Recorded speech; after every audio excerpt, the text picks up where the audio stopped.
Okay, the last time, as you know, we talked about sexpectations, the sexpectations, how men are built, how men are, the sexpectations that men have, and given that understanding, so women can understand even scripturally what that is, what that's about. Okay, and so we wanted to make sure that we had that, and we talked about men being physical and visual and physical, and we brought that out from the Songs of Solomon, and you were able to see that. We even saw it from David. David, men can be dangerously physical, dangerously visual. David saw her, Bathsheba, in chapter 11, verse 2 of 2 Samuel, and by verse 4, they were already in bed together, and so it can be a dangerous thing. And so we talked about all of those things. And so if you missed it, just make sure you go to YouTube, so I don't spend our time talking about it right now. Just make sure you go to YouTube and look at Sexpectations Part 1. But tonight, long awaited, we want to get into Sexpectations Part 2, and we want the men to have a better understanding. We want the men to grow in their understanding. Of the women. Of the women, correct. Thank you.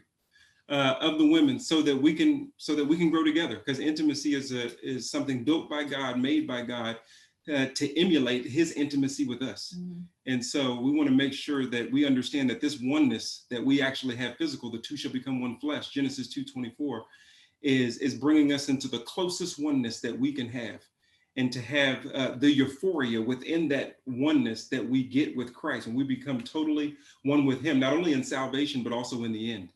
When we're glorified in the end, Revelations 21:22. And so understanding the importance of that. Okay, so let's jump right in. So a lot of men struggle in this area. When I talk to a lot of men, they're like, bro, I mean, one of the biggest problems in the marriage is, it's like we started off hot, but now we cold. Like we're not having sex as often as we used to. Like it's a struggle. Like I have so many men who come to me and they're just saying, mm-hmm. Man, like she's changed. And that for men, that's like you get married hoping there's no changes. And if you were physically intimate before you got married and you get married, that's even a thing for the men, because mm-hmm. then it slows down. They're like, they start thinking, maybe I shouldn't. Yeah. And a lot of men will not get married because of this fear, because of the fear that once they get married, that things are going to change or slow down. But the question that I'd like to, let's pose it to them. Let's pose it to them first. Why do y'all, should we split it up? Okay, try. Okay.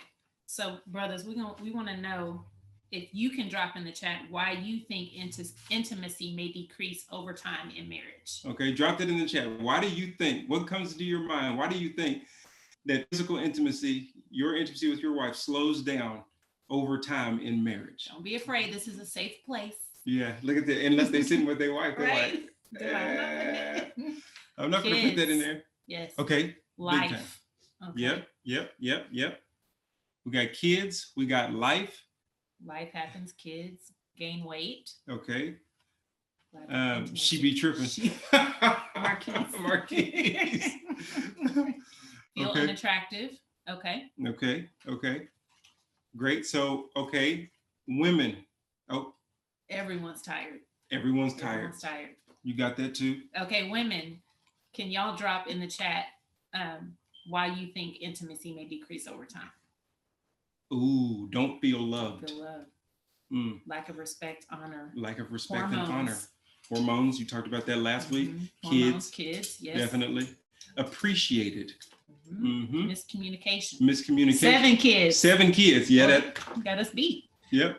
Tired, weight gain and work, hurt, too much on your mind, don't feel appreciated, not being placed as a priority, stress, too many expectations, tired, less intimacy, she tired. Less intimacy. He said she tired. She tired. He's not tired. Right. Okay, well, great. Hey, there's a lot of good things. And obviously you're going to have complacency. Yep. We're going to kind of get into that. Okay, obviously, you're going to have times where you're tired. You're going to have, 5 kids. You got things you got to do. People are tired. You go to bed. I mean, I'm asleep a lot of times before she even gets into bed. I mean, life happens. And so we understand that part. But we also want to understand from the male's understanding, the intimacy that a woman needs. And men have to understand that a lot of times we're asking the question and we're saying, why has she changed? Mm-hmm. Why are we not getting physical intimacy at the level at which we used to, even with the same amount of kids, even with the same amount, why are things changed? And maybe she's wondering the same thing. Maybe she's wondering, why have you changed? Yeah. And a lot of times we come into our relationships and our marriages and we think that we're just supposed to be able to get physical intimacy by virtue of being married. By virtue of being married, I should just be able to get some. Like, it shouldn't be hard work for me to have sex with my wife. It should just happen because we're married. And we get married with that mindset and that sexpectation. And a lot of times we're let down because we feel like it's just supposed to happen. The euphoria of the oneness is supposed to happen by virtue of getting married. But when you think about the gospel and you think about us receiving the grace of Jesus Christ, there is still a work portion, not to receiving his grace, or it wouldn't be grace, but there is a work portion to continuing in fellowship and intimacy. You can have people who are married who sleep in two different rooms. And so understand that 1 John 1:6 talks about, if you want to have fellowship with me, you have to walk in the truth. You have to walk in the light. There is a certain way that you have to walk to have fellowship, even though the salvation is free. And a lot of times we don't want to do the work to maintain the level of consistent intimacy because we feel like we're entitled to it because of our salvation. And God says in his word, there is a lot of things in his word that have to talk about work out your salvation in fear and trembling. The intimacy with God on a continual basis, the greater experience of him comes through our walk, comes through our faith, comes through our obedience, comes through our work, comes through our time. All of those different things are things you may not consistently feel like doing. But if you're doing them, that's how you get a greater experience of the intimate relationship you have with Christ. And so I want to make sure that we understand that intimacy, it's okay that intimacy takes work. Understand this. Physical intimacy is embedded in continual intimacy. Physical intimacy is embedded in continual intimacy.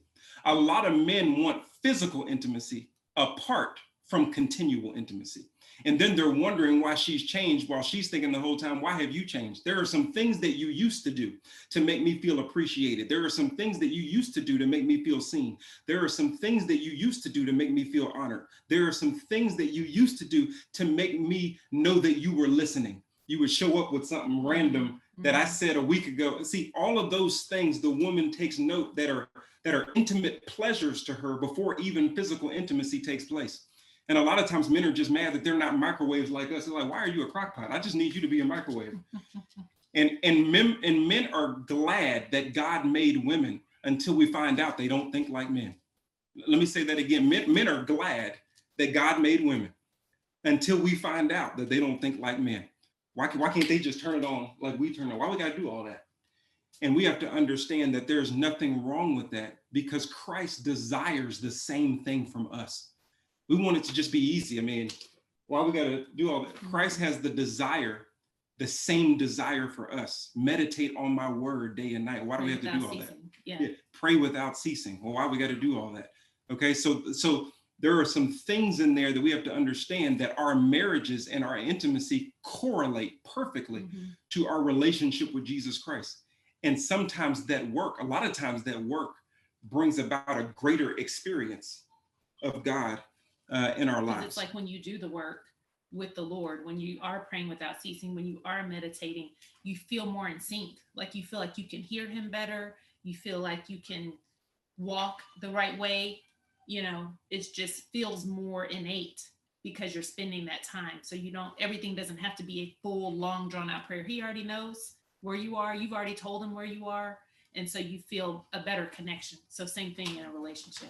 And so we got to walk in that light. Okay, listen, I want to take you to 1 Peter 3:7. Okay, 1 Peter 3:7. I want you to look at this. I want to spend a little bit of time here in 1 Peter 3. That's right, 7. Okay, so I'm going to have Kanika read 1 Peter 3:7, and I want to point out a few things in this verse that I think are very important for continual intimacy and a man understanding that work is okay, and it should be the way that he loves his wife. Okay. You husbands, in the same way, live or dwell with your wives in an understanding way, as with someone weaker, since she is a woman, and show her honor as a fellow heir of the grace of life, so that your prayers will not be hindered. Okay. I want you to understand what I'm about to say here. It says, husbands, in the same way, live with your wives in understandings. First, you have to live with her. The word live there means dwell. It means spend time. It's talking about quality time. And a lot of women, like my wife's, her love language is quality time. And so it's talking about wherever you are, whenever you're with her, actually be with her. Mm-hmm. You know, you can be present and not be present. Mm-hmm. You can be looking at her and your ears be turned on while she's talking, but you're not listening. And a lot of, yeah, that's why I'm saying it. That's why I'm saying I'm putting myself out there, because you just did it in public. Anyways, but a lot of times we think presence is just our physical presence, when they feel the lack of connection and the lack of intimacy, because they know while you're standing in front of me, you're not here. Mm-hmm. And so he says, dwell with your wives. He's talking about be there. And understand that being there means being there, being present, sitting down, listening. And for me, sometimes I have to concentrate. I've got so many things on my mind, so many things that I'm doing, that I have to tell myself, okay, I have to really do that, because that's me wanting to be intimate with my wife, that she wants to have that open line of communication, and she wants me to be there for that. But then it says, live with your wives with understanding. Well, understanding, that's a hard thing. Men say, live with your wife with understanding. That's a tall order for a man to live with his wife in understanding. But first, it takes time in order to do that. But in order to do that, the second thing is talk. So you have time and you have talk. It's called communication. Getting to the place where you understand her needs, where you understand what she values, where you understand what she wants, and you're able to show up with those things, where you're just randomly, because she likes affection and she likes affirmation, you're just randomly sending texts that just let her know that you love her. She's the most beautiful girl in the world. That you're doing those things based on the time that you spent with her. You gain that understanding. How else can you effectively lead someone in any area of life if you don't understand what their needs are? Exactly. And so I think that it's important to understand, but also that talk brings security, that we ought to be affirming our wives. We're talking about continual intimacy. I want men to understand that embedded in continual intimacy is the thing that they really want, is the physical intimacy. But they want the physical intimacy without the continual intimacy. And so it takes that talk, but in that talk, there is security there. I want to show you something that Solomon says to his wife, because he gives her physical security, and something he says in Songs of Solomon, chapter 4, verse 7. I want you to read that. Do you have that? Mm-hmm. Here? Yep. It says, "You are absolutely beautiful, my darling. There is no imperfection in you." You are absolutely beautiful. There is no imperfection in you. Now, does that mean that she's absolutely perfect? Well, it doesn't matter as long as it's that way to Solomon. Mm-hmm. And a lot of times, men will use their talk to put their wives down. Hey, this is what you need to be doing. You don't look right physically. You need to go work out with somebody. We're even if we're making jokes, not realizing that we may be contributing to her lack of security physically, and really stepping on our own toes in what we want to have physical intimacy especially with. Somebody mentioned that in the chat earlier. Gaining weight, especially after women have children.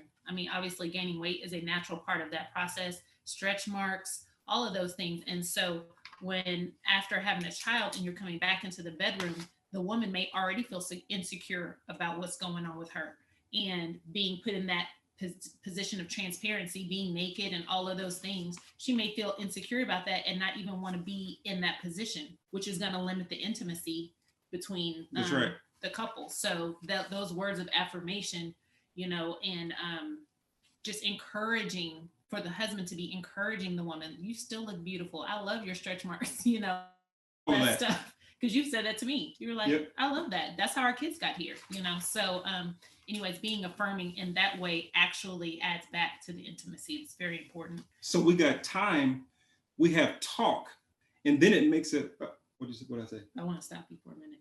Okay. So where it says, I'm back in 1 Peter 3:7, live with your wives in an understanding way, as with someone weaker, since she is a woman.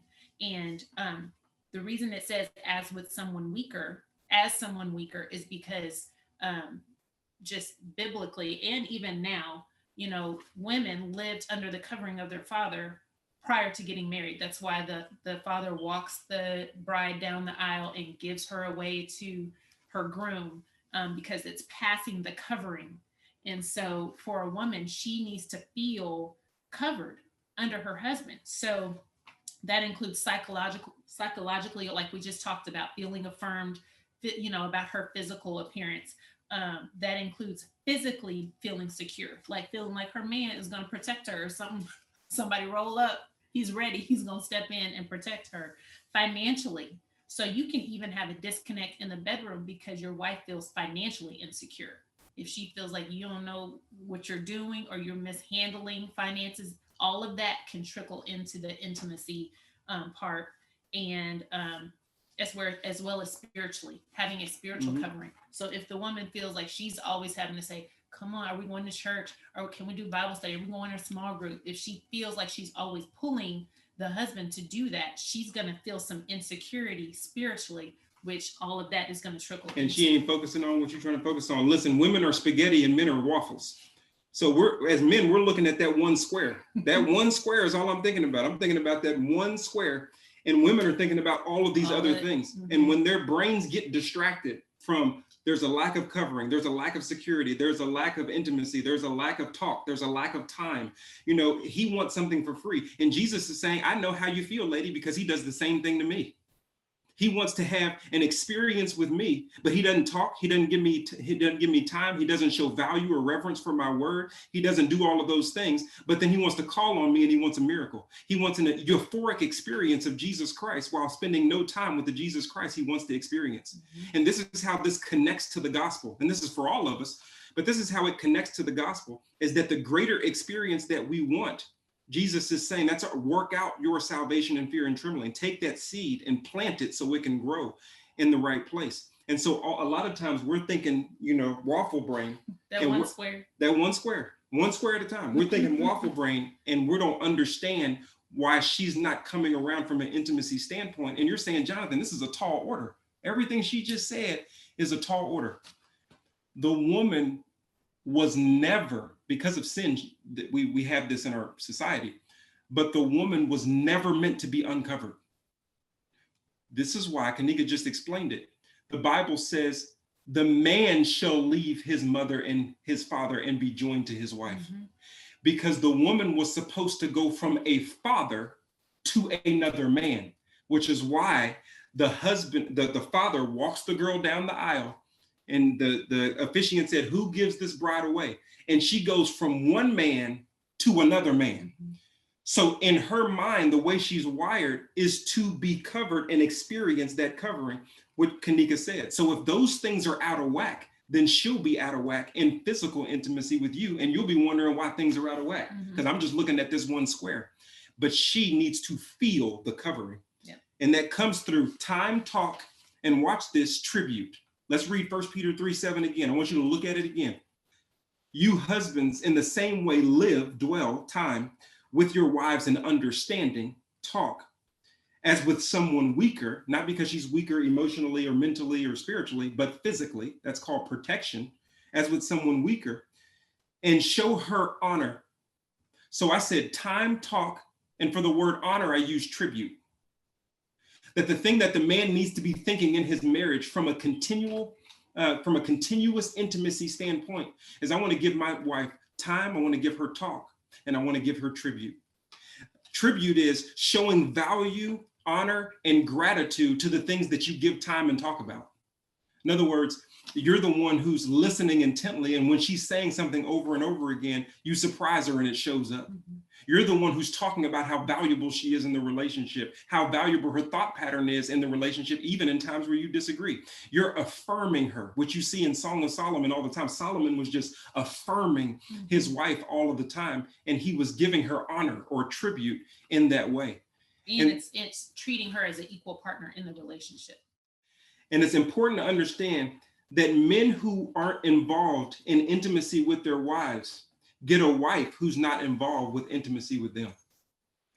And so it's important to understand, you're reading comments as they come through.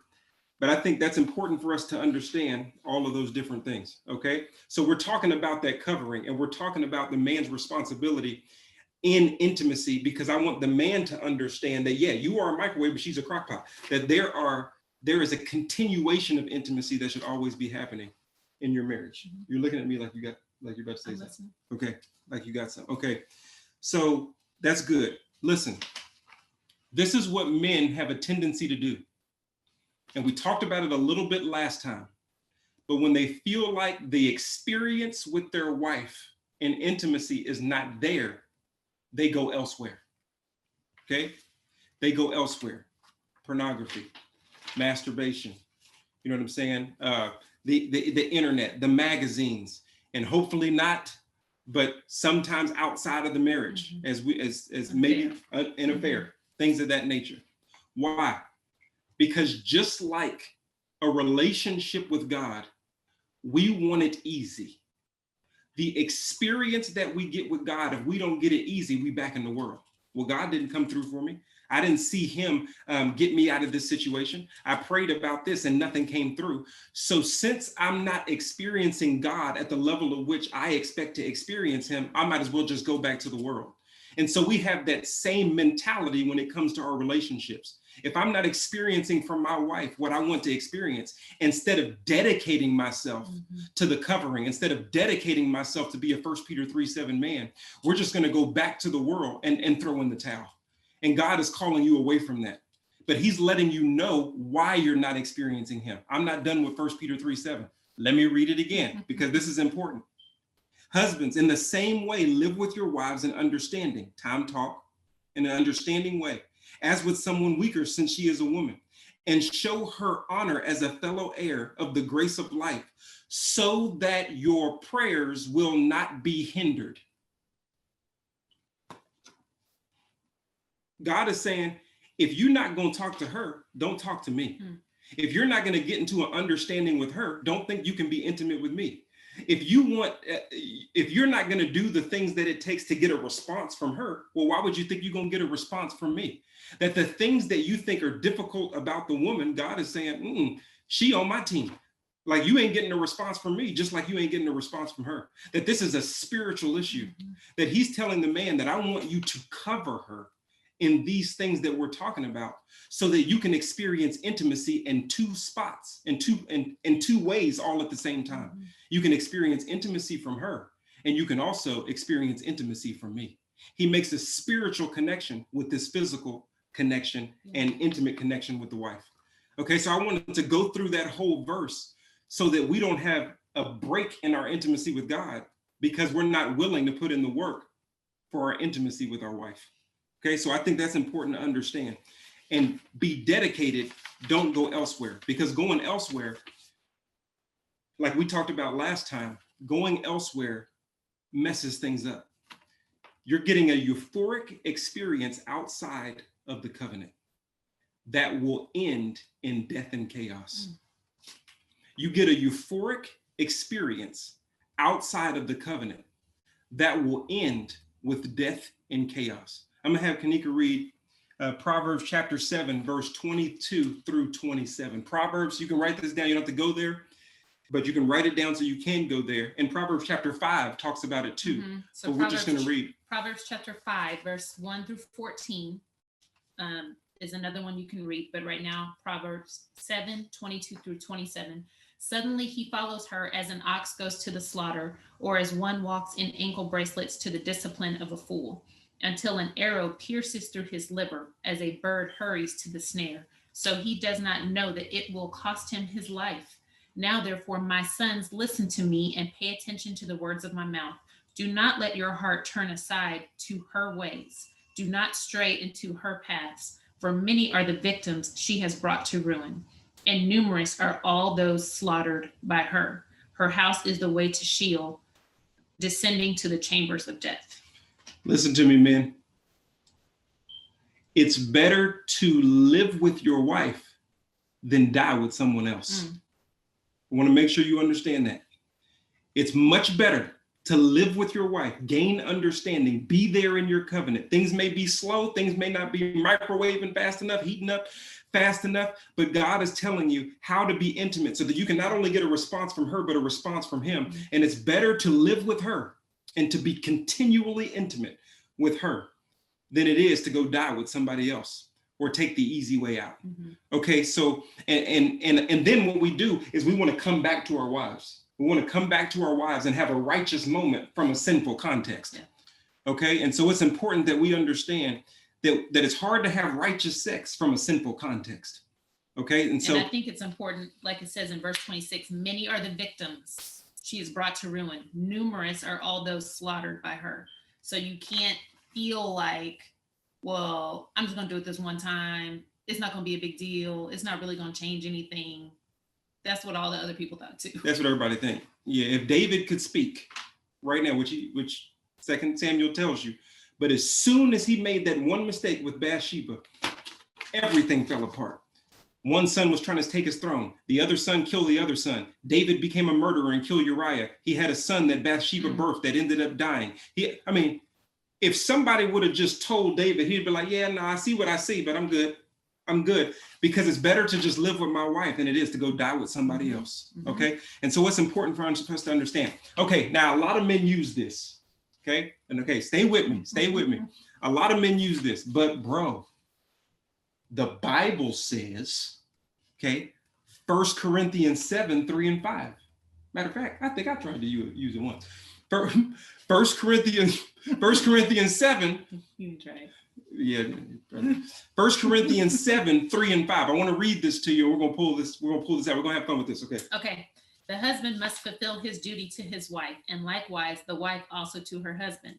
The wife does not have authority over her own body, but the husband does. And likewise, the husband also does not have authority over his own body, but the wife does. Stop depriving one another, except by agreement for a time, so that you may devote yourselves to prayer and come together again, so that Satan will not tempt you because of your lack of self-control. See what I'm saying? And listen, your body is not your own. That's what it just said. Your body is, so when I read that, I'm like, your body is not your own. So give it to me, girl. I mean, this is simple.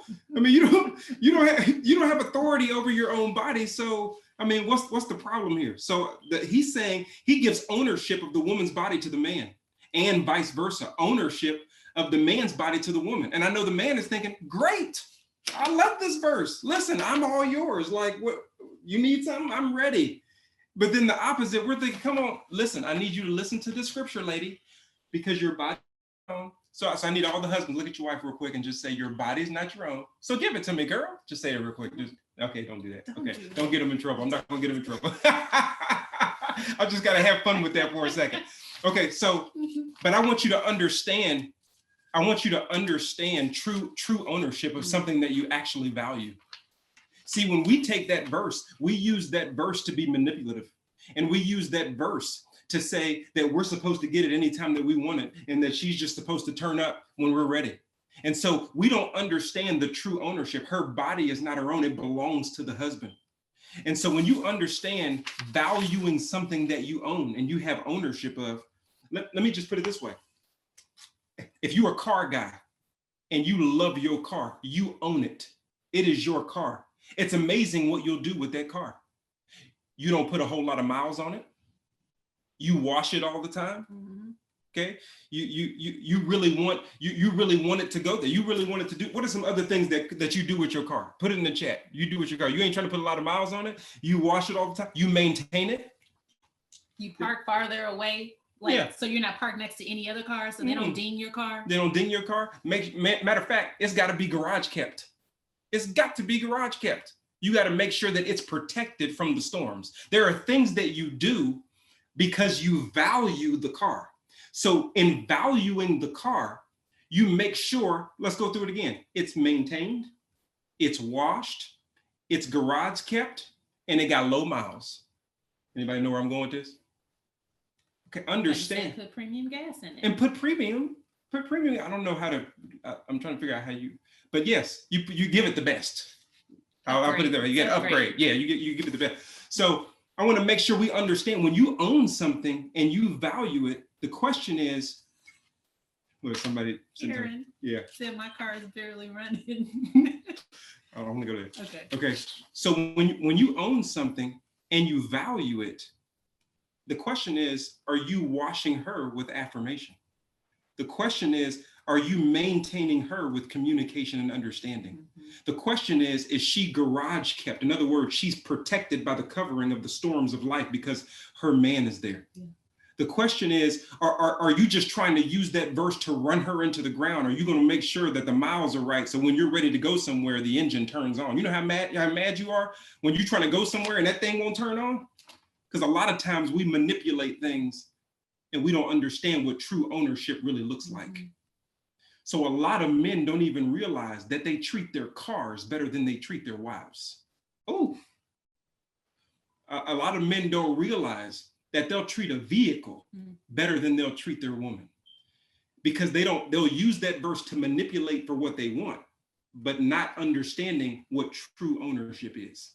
And so I want to give a different perspective of that so that we understand that we can't use the Bible for spiritual manipulation.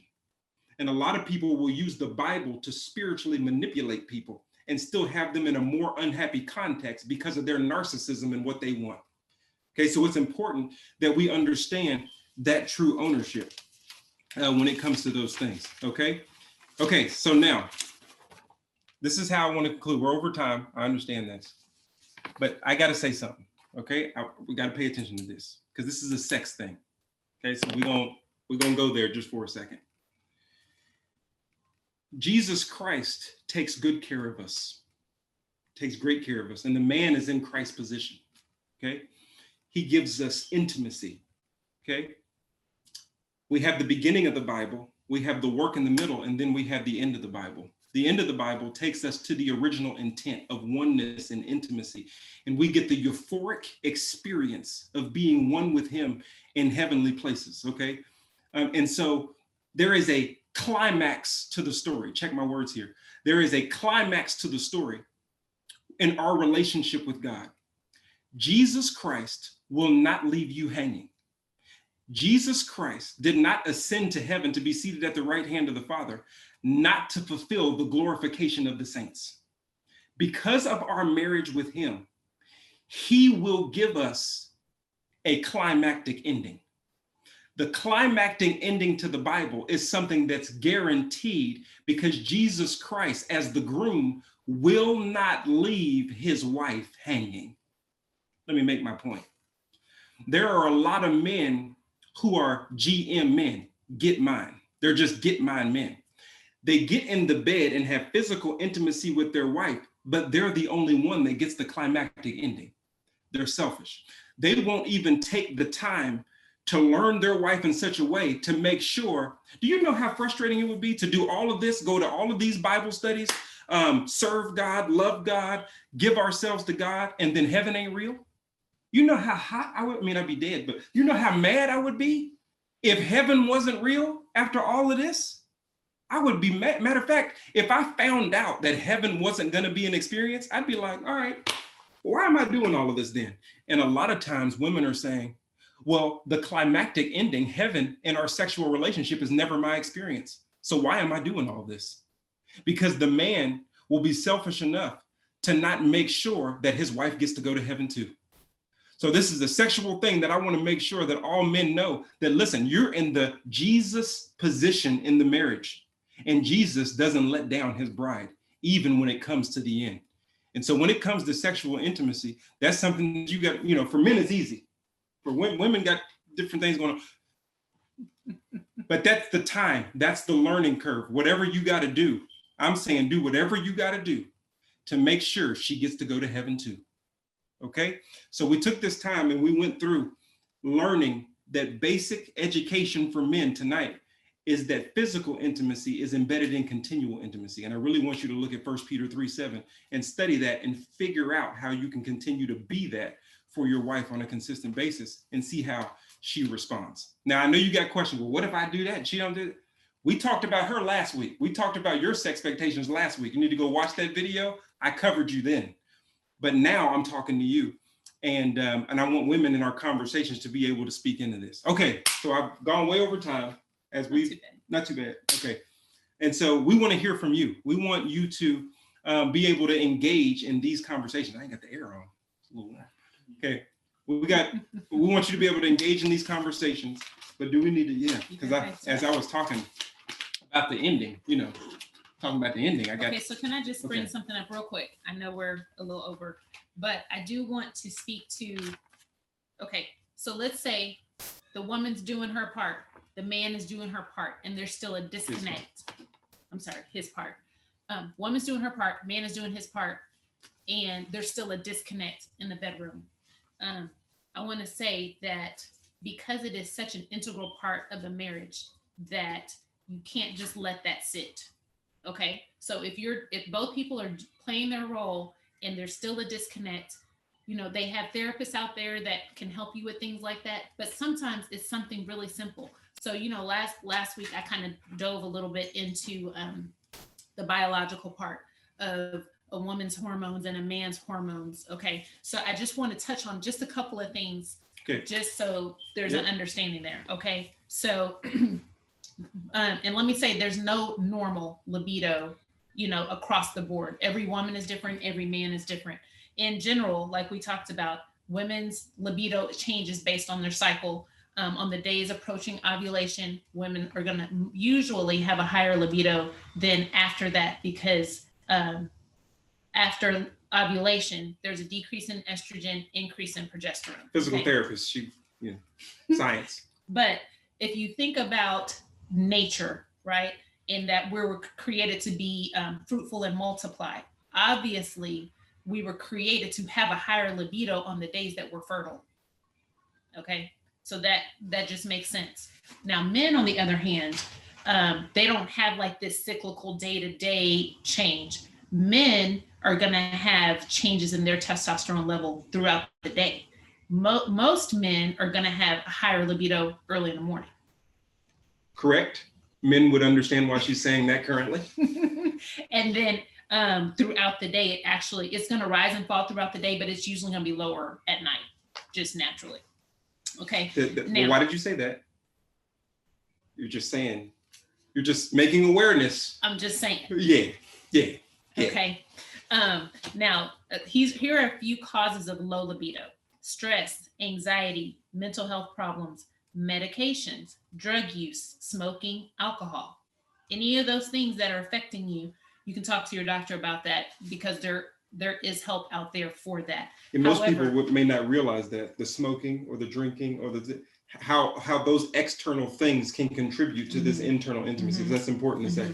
But when it comes to medications, because this one specific medication is very common in marriages, I did want to bring up birth control. I can't remember if we talked about that last time. We didn't. But birth control, a lot of the hormonal birth controls, they directly affect your hormones. Okay, so most birth controls prevent ovulation. Now, we just talked about ovulation is usually when your libido is the highest, because your body is trying to procreate naturally. So if you're on a birth control that is preventing ovulation, it is possible that it could affect your libido in a negative way. And you're not realizing why you're not realizing it. This happened to us very early in our marriage. Yeah. And so it was not good, and it didn't make sense. You're like, why? Yeah. If everything else is right, why is there an issue here? And so this was within the first year of our marriage. First year. And so first year. We made it. We did. We made it. I'm just saying it was year number one. Yeah, I know. When things are so fresh. However, what we did is we chose to discontinue hormonal birth control, and we started doing natural family planning. So we still were able to kind of have a say-so in when we wanted to have children, but it worked. Yeah. But we did have to discontinue hormonal birth control. And she, just as a testimony, she turned up. I was it was immediate. Because I didn't know how long, Yeah. So anyways, I just wanted to drop that off, because no one told me when I first started taking birth control that could affect my libido. No one told me that. I just kind of had to figure that out on my own. And so that may help somebody. Yeah. Okay. She wanted to give those extra nuggets because there may be something that hits you that you're thinking about. Yeah. Wow. Thank y'all for being so, yeah.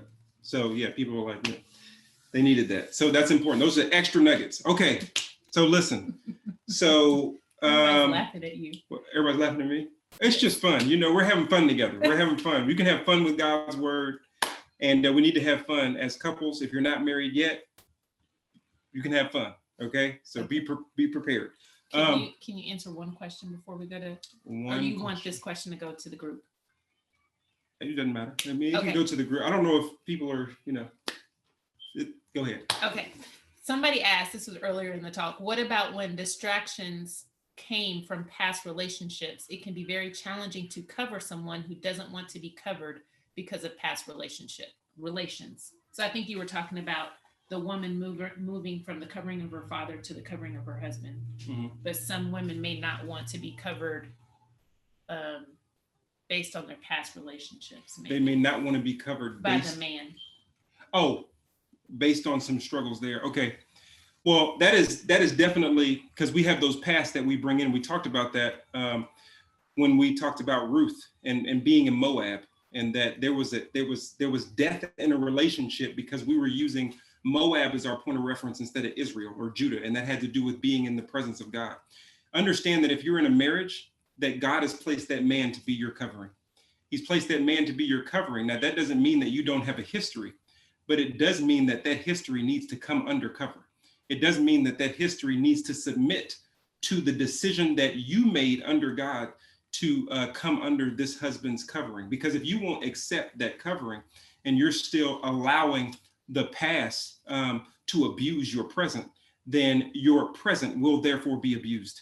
And so that's a counseling thing. I think one of the things that couples need to do, even if things are going well, you don't have to wait. You do maintenance so that the car won't break down. A lot of couples wait until things are bad to go get counseling. And I think counseling is very healthy so that you can talk about those past things and even the triggers that he may do that may bring up that fear, that anxiety, that those things from that past that are a hindrance to that intimacy. But I think if the husband is doing things well, or even in the dating relationship, if they're showing that they're gonna cover spiritually and physically and emotionally, and that happens. Yes, because we'll be wondering, why am I? Because I did not come from a covering. I grew up without my father, so I was able though to transition because he was like, "I got you," and then he showed me that he had me. And so I was able to easily transition into that. But if it's not easy, counseling is important. Continuously. Yeah. Continual maintenance, because there's some things in the past that aren't forgiven. And the way that I know that they aren't forgiven is because they still have control over your present. Mm-hmm. Okay. And so that's going to take that. Okay. So any other questions you have? I don't want to give away the group time. You can ask them to the group. You can see what your group thinks. That's where we really have fun. That's where y'all really have fun. Mm-hmm. And so we want to send you to your groups. Let's look at the questions. Take out your phone so you can take a screenshot because y'all have a good talk tonight. Okay. Number 1, what are your main takeaways from today's discussion that you will apply in your marriage, present or future? What, in your view, is the main area for growth? Number 2, what areas of your relationship with God do you see are similar to your past or present relationships? Where may you be lacking in each relationship? And number 3, do you believe it's right for men to feel like sex is something they shouldn't have to work for in marriage? Is the word work the right word in your view? Say shouldn't or say should? I'm sorry. Do you believe it's right for men to feel like sex is something they should have to work for in their marriage? Okay, that's a misquote, guys. Number 3, do you believe it's right for men to feel like sex is something they should have to work for in marriage? Is the word work the right word in your view? Okay, so change shouldn't to should.